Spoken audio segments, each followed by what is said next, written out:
welcome to UG Race 2021. My name is Patrick Kamara. Like I said before, and I want to repeat it, that this election is going to be decided by the young people. You know why? Because the young people constitute the biggest majority of our country. I'm told more than 70% of our people are 30 years and below. And now the young people, they have the constituencies for which they're supposed to run into, especially in parliament, at the district level, or even at the parish level. And so today, we have a young man who has come out, is convinced that he can lead the young people of Western Uganda and give effective representation. His name is Patrick Mwesigye. Patrick Mwesigye's constituency is going to be huge because it will come from Karuma to Katuna. How do you deal with that? Patrick Mwesigye, welcome, UG Race. Thank you, Patrick. Thank you, Patrick. Why do you have to plunge yourself in this constituency that is so huge, like huge, from Karuma to Katuna? What do you do with that? I love the knowledge of plank. But to begin with, Patrick, Uganda today is home to the world's youngest population, with about 78% young people below 30 years. Actually, 8 million young people are between 15 to 30 years. So meaning that we have another huge percentage of Ugandans who are below 15 years. What does that tell us? It clearly speaks to the kind of a country that we are. We have a young country. Exactly. We are a youthful country. But speak about development in this country. Speak about different sectors of development. Speak about decision making, strategic decision making, governance, politics. We're the young people. Today in Parliament, we have got 2% representation of young people out of the 78% proportion that the young people make to this country. We have 5 members of Parliament who are youth. Every day we see new constituencies being made, new districts being created, right? But even when we elect, and we're electing new leaders of those new constituencies, new districts, it's on a rare note that you'll see someone who is even below 30 years being elected. In other words, young people have been left out of development. Where there has been intentions to include young people, it's been a tokenistic approach. Why? Because young people lack representation. And most of the people who we have who are trying to represent us in different spaces of decision making, they live far away from reality. You know, there is an organization whose job it is to track the performance of members of parliament. Yes. In fact, they looked into the special interest groups where the young people lie. And it came out so clearly that the youth members of parliament performed poorly among the special interest groups in parliament. And why should we even focus on people who are not performing? Yeah, and I'll give you just 2 major reasons why there's been extremely very poor performance. When you look at majority of the youth members of parliament today, in this term that we're in and the previous term, these are young people who come from a certain class of background. Meaning what? Meaning that they are privileged. They are extremely privileged. So speaking about majority of Wait young... a minute, Patrick Mwesigye. Yes. If they are coming Speaking from about, a rich background, yes, for example, yes, and those are the youth member leaders, had no choice in who their parents are going to be. They had no choice at all. So you cannot bring that up. But you see, they live totally different from the reality of majority of the young people in Uganda. Let me tell you who majority of the young people in Uganda are. They are border riders. They are people who serve in hotels, bars, restaurants, lodges, saloons. They are young people who make chapatis, Rolex, XYZ. So speaking about someone who's from an extremely privileged background, they have no reality, they have no idea of what these many young Ugandans go through. So now it is time for the many young people who are watching me today to think about their class and the fellow youth leaders who understand them, who have been part of them, who can actually represent them.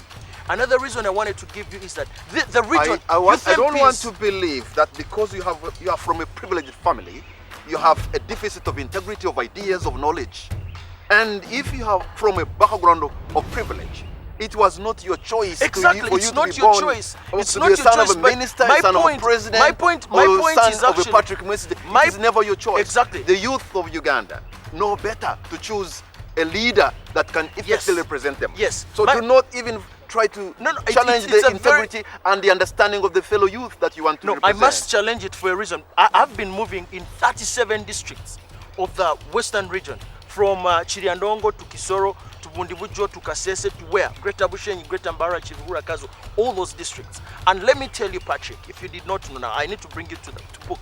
Majority of the voters who vote youth MPs are from peasant backgrounds. Okay? So what kind of representative do they need? They need a representative who understands what they go through. So it's not my choice that my father or mother was rich or poor or what, right? But it is the choice of a voter to understand who can represent them well. I'm not underestimating the integrity of anybody, but for a very long time, when the score was done, you clearly saw that youth MPs performed poorly. Maybe another reason I'll give you why they performed poorly is because they're representing an extremely huge region. You cannot tell me that you're going to represent 37 districts, okay? And then you expect to perform like an MP who's representing just a single constituency. So what is the solution? And this is one thing I've been promising my voters. What is it? The solution is to take it to the floor of parliament, mobilize youth chairpersons of youth councils, mobilize chairpersons of the NRM youth leagues. We petition the Speaker of Parliament to subdivide the region into sub-regions so that we have youth MPs that are representing sub-regions. For example, you have a youth MP representing Benzori. You know what you're saying? You have a youth MP representing Bunyoro, Ankole, Kigezi. The failure of effectively representing the young people falls squarely on the NRM government because it's the NRM government and party that is in power. And I can see you're putting on yellow. That's an indictment. That's an indictment on your own party. No. You see, I'm a proud member of the NRM government. By the way, for your own information, I've been a councillor here in KCCA. On the NRM ticket, representing even an elite group of Makerere and other parts around Wandegi and all that, right? But we have to come in, and that is why our leadership has been embracing more of new blood. We have to come in with new ideas to guide. For example, over the last 5 years, I never saw someone champion the whole idea of dividing the region. You've been representing the elite, you are an elite, and now you want to represent the poor, the peasants. So who are you? No, there's a difference between being elite and being a peasant. You can't be a peasant, true, but you can't be an elite when you came from a peasant background. Yeah. So for those who have the money, the influence, and the background, which I think even scares you, what's your strategy? Yeah, it does scare me. Let me tell you why it scares me. It scares me to compete against the son of someone who has been a minister for over 30 years, who has been an MP for over 30 years and all that. Literally, it is going to be about money, but not ideas. I have ideas. I might not have a lot of money, and so does so many young people out there, and I know they agree with me right now. So you're saying the people you want to represent actually have a price, and somebody's going to buy them? That's what has happened previously. Is that what you're telling the youth of Western Uganda? That they cannot know better? Ideas. That they cannot know better? They actually know, but in most cases they are taken for granted because of the money. That's an abuse. And you know what? That's an abuse of the people you want to represent. No, it's not an abuse actually. It's not an abuse at all, but it's just a matter of making it clear to the many. Let me tell you, there are so many young people out there who look up to me as a leader. 3 things. Yes. What do you want to do, Patrick, for the youth? Great. So one, my biggest problem is actually the youth unemployment and underemployment, including for so many of our young people in the Western region. So we have had initiatives by the government like the Youth Livelihood Fund, the Venture Capital Fund, the CDD and others. But in most cases we have seen young people, they give young people the money and they tell them to actually take it back. So one of the things that we want to do is to make sure that young people are not able to take that money back. They receive it, they use it, because we all know if you're a businessman, if you've done business, it is seed money. It is, yeah. You're supposed to take it back. No, but no. The idea of taking it back has not worked. But it is seed money. So we would rather even reduce it, but give what they are not able to take back. Secondly, but they have to be skilled first. Give them the skills, including business running skills. Okay, how to use the money. Okay. Second. And then let them get the money. 2, we want industrial skilling centers. Youth industrial skilling centers, extremely very important for the many young people who have dropped out of school. We want every single district, or at least mother districts, big districts, to have huge facility skilling centers where young people can go and learn simple skills like maybe if you want to be a mechanic, if you want to be a plumber, if you want to do hairdressing, tailoring, XYZ. Okay. Simple things, right? Skilling. So that we're able to skill our young people to get the practical skills to be able to venture into business. And they're able to bring. But you also know that the young people are not only unemployed, but quite a number of them are even unemployable.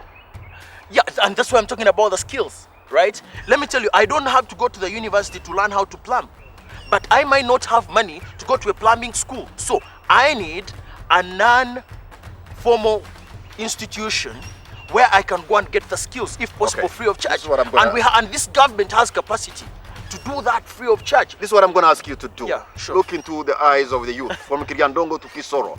And in a minute, Patrick, make a pitch. Well, the young people of the Western region and Uganda at large who are looking at me, I think when we were young, we were promised that we are going to be leaders for the future, but the future is here now. We are here to represent you, and I think it's equally important to listen to our ideas and be able to choose, be able to weigh between our ideas, look at our backgrounds, look at our previous work experience and all that, and be able to choose who can effectively represent us. But for particular Western region, like I've moved across the entire region, meeting majority of you, you know that I have the capacity and the ability to represent you. Like I usually say, I'm the disruptor. Thank you very much. All right, and now you have heard him there. Patrick Mwesigye, a young man with the gift of the gap, and he wants to represent you. He's having an ambition to lead you from Kiryandongo to Kisoro. He'll be coming maybe to a district near you. Listen to him the more and take a choice. That's it from UG Race 2021.